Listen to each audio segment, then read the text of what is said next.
Plusieurs incidents singuliers vont se dérouler au cours des siècles sur tous ces sites. Des événements terribles et pour le moins curieux. Des morts, des incendies. Certains diront jusqu'à parler de malédiction sur tous les sites des opéras de Paris. À Paris, certains lieux regorgent de phénomènes inexpliqués. C'est le cas des salles d'opéra. Elles seraient maudites. Des faits divers, pour le moins troublants et singuliers, y auraient été enregistrés. À tel point que le responsable serait un fantôme. Le plus célèbre de la planète, le fantôme de l'opéra. Le fantôme de l'opéra existe-t-il? Y a-t-il encore un fantôme à l'opéra? Est-ce juste une légende? Quels sont les faits avérés? Si l'on veut découvrir la vérité, c'est ici, à Paris, qu'il faut enquêter.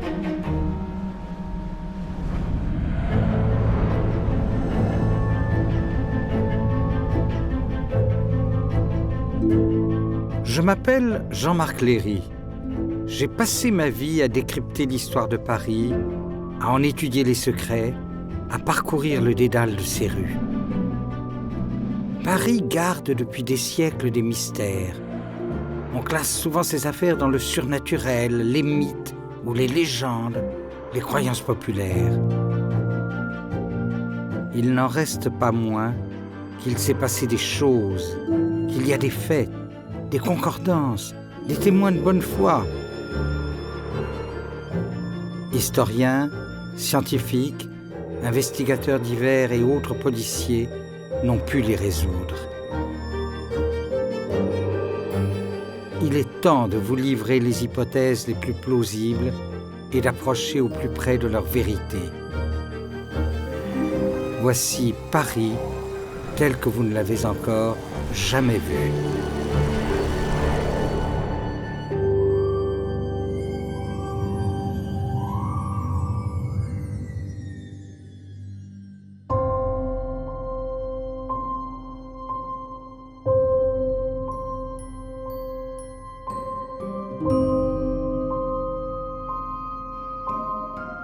Incendie à répétition.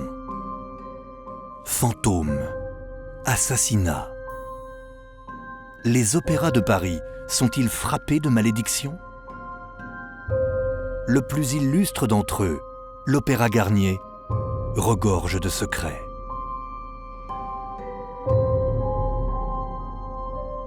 Faust. Robert le Diable. Les Huguenots. Aïda. Ces murs résonnent des voix des illustres chanteurs qui l'ont habité. Les ombres de ces danseuses disparues glissent encore le long de son grand escalier. L'Opéra Garnier communique avec l'enfer par ses souterrains peuplés de fantômes et avec le ciel par ses dômes dorés et ses divinités solaires.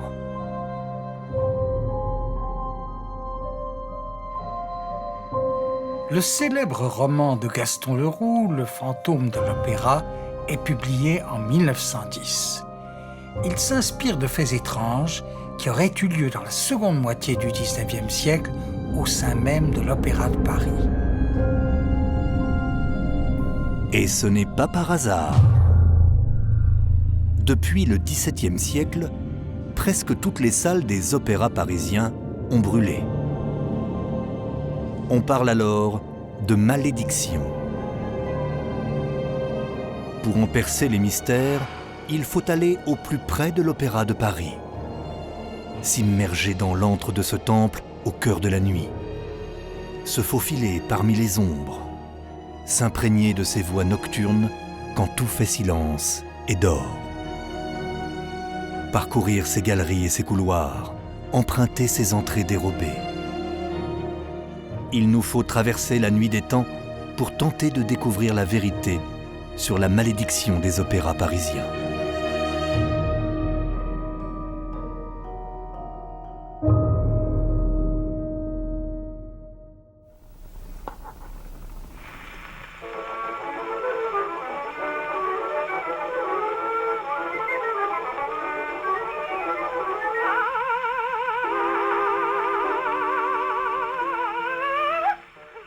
L'Opéra Garnier est l'un des lieux parisiens les plus connus au monde. Sa construction, entre 1860 et 1875, est un chantier considérable. Autour de lui, un nouveau quartier de Paris voit le jour.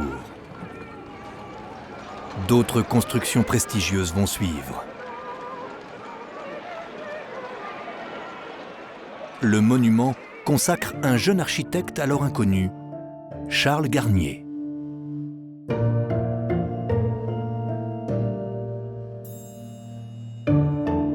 Le palais Garnier occupe une superficie d'environ 11 000 mètres carrés.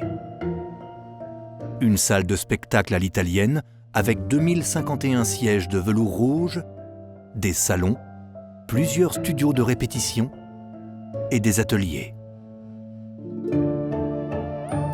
Des espaces publics, le grand foyer. Le palais Garnier, c'est sa rotonde, son grand escalier et sa nef de 30 mètres de hauteur avec ses marbres multicolores. Dans la grande salle, son lustre de bronze et de cristal équipé de 340 lumières et pesant presque 8 tonnes. Garnier réintroduit la couleur en architecture, des marbres jaunes, gris, violet, rose, rouge sang taché d'ocre. Dans la grande salle, le rouge domine et cette couleur deviendra d'ailleurs celle des salles d'opéra. Quand on déambule dans l'Opéra Garnier, que ce soit de jour ou de nuit, il y a toujours une atmosphère bizarre. On se sent vraiment pénétré par le bâtiment. Peut-être plus encore la nuit. L'Opéra Garnier invite au fantasme. C'est un bâtiment extraordinaire qui transpire de labyrinthes, de couloirs secrets, d'escaliers dérobés. Vous déambulez dans les couloirs et d'un seul coup, vous tombez sur la salle de spectacle sans y avoir été préparé, jamais. Ensuite, tout ce qui s'y est passé ou tout ce qui s'y passe est dans un univers un peu suranné, un peu enveloppé, un peu mystérieux. Et donc, toute cette atmosphère vous permet de vous immerger complètement dans un 19e siècle, au cœur du 21e siècle. Et puis, bon, ce qu'il faut avouer aussi, c'est que c'est un bâtiment où vous êtes mis en scène à chaque fois. Lorsque vous arrivez, vous êtes sur le grand escalier, autour, il y a les balcons, donc c'est vous qui êtes mis en scène. Et finalement, vous vous prenez assez rapidement pour la star du jour.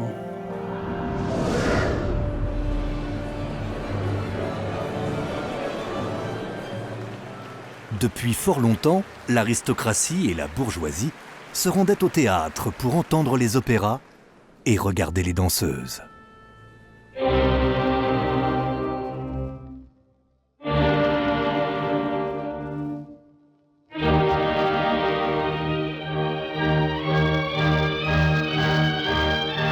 Avant le Grand Opéra Garnier, il y eut entre autres la salle du square Louvois et l'opéra de la rue Lepelletier. Plusieurs incidents singuliers vont se dérouler au cours des siècles sur tous ces sites. Des événements terribles et pour le moins curieux. Des morts, des incendies. Certains diront jusqu'à parler de malédiction sur tous les sites des opéras de Paris. La salle du square Louvois ouvre en 1791 après l'incendie de la salle du Palais Royal. Le dimanche 13 février 1820, un drame s'y produit. Le duc de Berry, second fils du comte d'Artois, futur Charles X, se rend à l'opéra en compagnie de sa femme. En sortant, il est assassiné. La salle Louvois est fermée et démolie. Depuis 1760, la salle Favart, sur l'actuelle place Boieldieu, abrite l'opéra comique. Le 15 janvier 1838, après une représentation de Don Giovanni, une première salle disparaît sous les flammes. Reconstruite en 1840, elle est à nouveau ravagée le 25 mai 1887 par un incendie qui fait 84 victimes. L'opéra de la rue Lepelletier est inauguré en 1821. Nouvel opéra, nouveau drame effroyable quelques années plus tard. Napoléon III est visé lors d'un attentat le 14 janvier 1858 devant la salle. Le couple impérial en sort indemne, mais on dénombre 8 morts et 150 blessés. Le 15 novembre 1862, c'est une nouvelle tragédie. La danseuse Emma Livry se transforme en torche vivante sur la scène de l'opéra Lepelletier. Son tutu s'enflamme d'un coup. Elle meurt après 8 mois de souffrance, à l'âge de 22 ans. Pire, ce même opéra de la rue Lepelletier est détruit le 28 octobre 1873 par un gigantesque incendie. Le feu dure 24 heures et consume le théâtre tout entier. Une centaine de personnes y trouvent la mort. À l'époque, les causes restent inconnues. Le Palais Garnier est inauguré le 5 janvier 1875. Nouvel opéra. Mais la série des incendies continue. Le 6 janvier 1894, un incendie ravage le bâtiment où sont entreposés les décors de l'opéra et de l'opéra comique. En 1928, les rideaux et tentures du grand foyer se consument et sont détruits. À nouveau un incendie le 23 décembre 1950. Il est cette fois maîtrisé en un quart d'heure. Cela fait beaucoup, non ?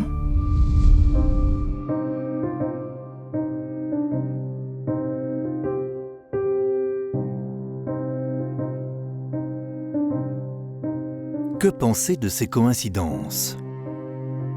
Peut-on croire à une malédiction des salles parisiennes ? Pourquoi cette longue succession d'incendies ? La légende du fantôme de l'opéra est née d'un de ces incendies, celui de la rue Lepelletier. Dans son livre « Le fantôme de l'opéra », Gaston Leroux nous raconte qu'un jeune pianiste y aurait eu le visage brûlé. Sa fiancée, une ballerine du conservatoire, n'y aurait pas survécu. Inconsolable et défiguré, ce jeune pianiste aurait trouvé refuge dans les souterrains de l'Opéra Garnier, alors en pleine construction. Il y serait décédé pour réapparaître quelque temps plus tard et semer la terreur dans les sous-sols du bâtiment.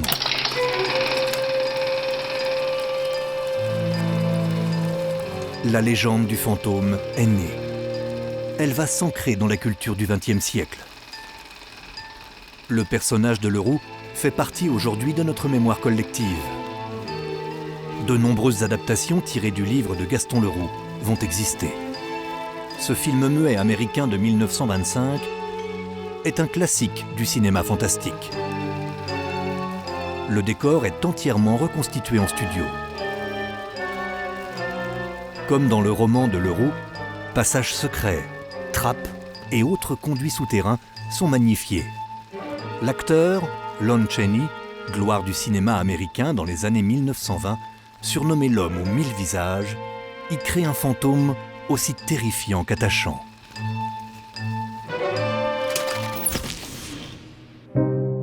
Vont suivre d'autres films, une série, mais aussi un ballet, des bandes dessinées et bien sûr, une célèbre comédie musicale. Le fantôme incarne complètement l'Opéra de Paris. Vous n'avez qu'à vous promener avec un trousseau de clés dans les espaces publics, là, dans tous ces corridors qui entourent la salle de spectacle. Tous les touristes vous tombent dessus littéralement en vous demandant « Where is the phantom ?» Je leur réponds « Absolument, il y a un fantôme. Qu'il soit visible aujourd'hui, peut-être pas. Mais bon, attendez à côté de la loge numéro 5, vous le verrez certainement. »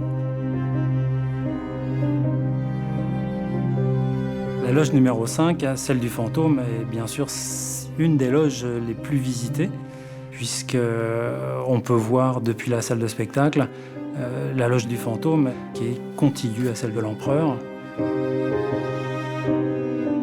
Mais il n'y a pas que le fantôme.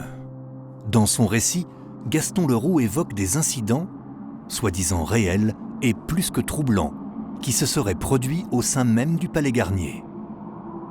Ils vont alimenter cette idée de malédiction des opéras de Paris.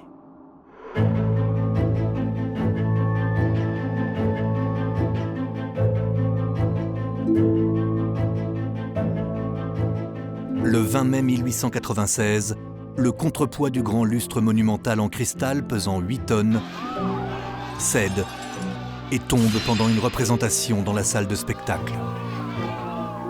Il y a de nombreux blessés, une femme est tuée. Elle occupait le siège numéro 13. Plus tard, un petit rat fait une chute mortelle d'une galerie sur la 13e marche du grand escalier. Serait-ce la malédiction du chiffre 13? Car l'Opéra Garnier serait la 13e salle d'opéra construite à Paris. On a aussi parlé d'un machiniste retrouvé mort, pendu. Et ce cadavre que l'on aurait retrouvé dans les sous-sols de l'opéra à l'époque de la Commune de Paris. Et la rivière de la Grange Batelière qui passerait sous l'opéra. Et ce mystérieux lac qui se trouverait sous le bâtiment. Un autre fait troublant est rapporté par Leroux. Les directeurs de l'époque reçoivent un courrier écrit à l'encre rouge qui fait état de revendications d'un certain F. de Lot. L'individu exige qu'on lui remette 20 000 francs par mois et qu'on lui réserve la loge numéro 5. La légende s'empare du lieu. F. de Lot, fantôme de l'opéra? Reprenons. Il y a des incendies, ces faits divers étranges, et puis bien sûr, l'histoire de ce fantôme. Comment démêler le vrai du faux? Le fantôme et tous ces événements sont-ils seulement sortis de l'imagination de Gaston Leroux, ou celui-ci s'est-il inspiré de faits réels? Le fantôme de l'opéra a existé. Ce ne fut point, comme on l'a cru longtemps, une inspiration d'artiste, une superstition de directeur, la création falote des cervelles excitées de ces demoiselles du corps de ballet, de leurs mères, des ouvreuses, des employés du vestiaire et de la concierge. Oui, il a existé en chair et en os, bien qu'il se donnât toutes les apparences d'un vrai fantôme, c'est-à-dire d'une ombre. Le roman de Gaston Leroux, Le fantôme de l'opéra, c'est une tresse. Il y a 3 brins. Il y a l'architecture du Palais Garnier, avec une magnifique description de Gaston Leroux, qui est d'abord journaliste, et quel journaliste, avec une langue précise, absolument documentée, mais magnifique. Le 2e brin, c'est l'histoire d'amour entre ces 2 personnages masculins et cette jeune cantatrice. Et le 3e brin, c'est l'histoire absolument fantastique et noire que Gaston Leroux a imaginée, qui est très poétique, qui est l'histoire de ce fantôme et des lieux qu'il fréquente dans le Palais Garnier. Ils ont laissé derrière eux le large escalier qui conduit du vestibule de l'administration à la scène et ses dépendances. Ils ont traversé la scène. Ils sont entrés dans le théâtre par l'entrée des abonnés, puis dans la salle par le premier couloir à gauche. Ils se sont alors glissés entre les premiers rangs des fauteuils d'orchestre et ont regardé la première loge, numéro 5. Ils la virent mal, à cause qu'elle était plongée dans une demi-obscurité et que d'immenses housses s'étaient jetées sur le velours rouge des appuis-mains. À ce moment, ils étaient presque seuls dans l'immense vaisseau ténébreux et un grand silence les entourait. C'est tellement bien fait, c'est tellement bien écrit, la psychologie des personnages est tellement juste, et surtout ce reportage en fait sur le Palais Garnier, qui est encore une fois un des fils de ce roman, est tellement juste, et en plus il l'écrit avec tellement d'amour. Je pense qu'il s'est beaucoup amusé au Palais Garnier. Parce que Gaston Leroux, qui est arrivé à Paris à 18 ans pour faire son droit, a beaucoup fréquenté les théâtres, ça le passionnait. D'un commun mouvement, ils levèrent la tête au plafond et poussèrent un cri terrible. Le lustre, l'immense masse du lustre glissait, venait à eux à l'appel de cette voix satanique. Décroché, le lustre plongeait des hauteurs de la salle et s'abîmait au milieu de l'orchestre parmi 1000 clameurs. Ce fut une épouvante, un sauve-qui-peut général. Mon dessein n'est point de faire revivre ici une heure historique. Les curieux n'ont qu'à ouvrir les journaux de l'époque. Il y eut de nombreux blessés et une morte. Alors, ce n'est pas le lustre qui s'est décroché, mais en mai 1896, un des contrepoids du lustre s'est détaché et a été effectivement frappé les 4e loges. Effectivement, une personne a été tuée et plusieurs personnes ont été blessées. Donc là aussi, si vous voulez, Gaston Leroux reprend un fait réel et, à sa sauce, l'aggrave. En plus, il a des procédés. Par exemple, dans les notes, il remercie des personnages réels.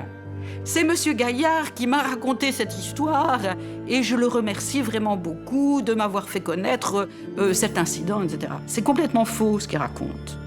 Mais il appuie son histoire, il la rend véridique parce qu'il dit c'est Monsieur Gaillard qui me l'a raconté. Et que surtout à l'époque, tout le monde connaît Monsieur Gaillard, qui est un directeur de l'opéra qui a été très populaire.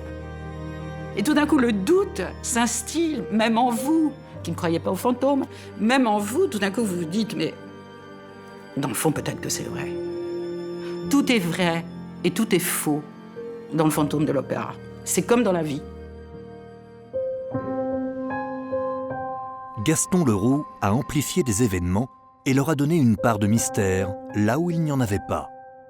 Mais qu'en est-il des autres légendes qui circulent autour de l'Opéra de Paris ? On a beaucoup entendu parler d'un mystérieux lac sous l'opéra. Il s'agit en réalité d'un plan d'eau artificiel créé par Garnier pour consolider la structure, le terrain étant marécageux. Quant à la rivière de la Grange Batelière, elle n'est jamais passée sous le monument. Pareillement, on n'a jamais retrouvé de cadavre de l'époque de la Commune de Paris, même si des affrontements ont eu lieu. Reste cette succession d'incendies. Le fait que toutes ces salles parisiennes aient pu brûler. Comment cela peut-il s'expliquer ? Pourquoi les théâtres brûlent-ils ? Brûlent-ils partout et brûlent-ils souvent ? D'abord à cause des systèmes d'éclairage, à la bougie par exemple, puis au gaz. Il y a toujours un filin qui tient un décor, qui traîne sur le côté de la scène, et puis qui traîne sur une lumière vive, et puis qui s'enflamme. Et comme la scène est un cube vide, tout de suite, l'incendie fait rage, monte dans les dessus, et vous avez un espace qui devient un véritable four. Alors, au XIXe siècle, on va trouver des moyens de juguler ces incendies. D'abord, ça va être un système qui va permettre d'ignifuger les décors et les costumes. On passe dessus un espèce de liquide, ce qu'on appelle le système Carteron, du nom de Monsieur Carteron, qui a inventé ce liquide, qui était, paraît-il, efficace, mais qui en même temps rendait tout extrêmement raide. Et puis on va inventer aussi le rideau de fer, qu'on va descendre pour isoler la scène de la salle, parce qu'on ne peut pas maîtriser un incendie qui s'est déclaré dans la cage de scène, mais très vite, il gagne la salle.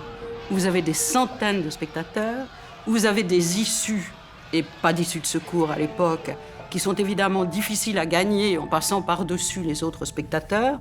Donc ces incendies, en général, sont très cruels, avec beaucoup de morts, comme on a pu le voir. Le mystère des incendies est lui aussi levé. Mais ce serait si simple de penser que tout s'explique et que tout est terminé. Aujourd'hui encore, la réalité nous rattrape. Là, il ne s'agit plus de fiction, de légende ou de rumeur, ni d'un témoignage, mais d'un fait réel, récent. Et la coïncidence est singulière. Le 25 septembre 2016, le théâtre Mogador a été victime d'un incendie. Le feu a pris dans les sous-sols et a ravagé une grande partie des décors et de la scène. La comédie musicale, Le Fantôme de l'Opéra, qui devait y débuter en octobre 2016, a été reportée de plusieurs mois. Elle est définitivement annulée. Le Fantôme de l'Opéra, qui n'avait jamais été joué en France, à ce jour, ne l'est toujours pas. Les salles des opéras de Paris, ville lumière, garderont leurs secrets pour des siècles encore. L'Opéra de Paris restera un théâtre de fantasmes, un jeu d'ombre, et de désir, éternel comme son fantôme. Comment maintenant pourrons-nous passer devant l'Opéra Garnier sans penser au personnage de Gaston Leroux? Comment surtout ne pas avoir envie de croire que le fantôme a bien existé et qu'il existe toujours?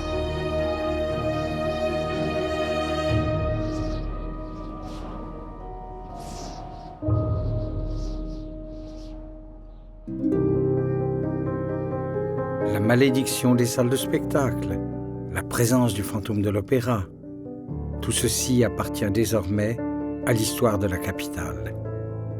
Mais il existe d'autres mystères de Paris. Les indices et les clés de ces énigmes sont à chercher dans des livres anciens, dans des bibliothèques de la capitale, dans les rues de Paris ou dans les sous-sols d'un bâtiment.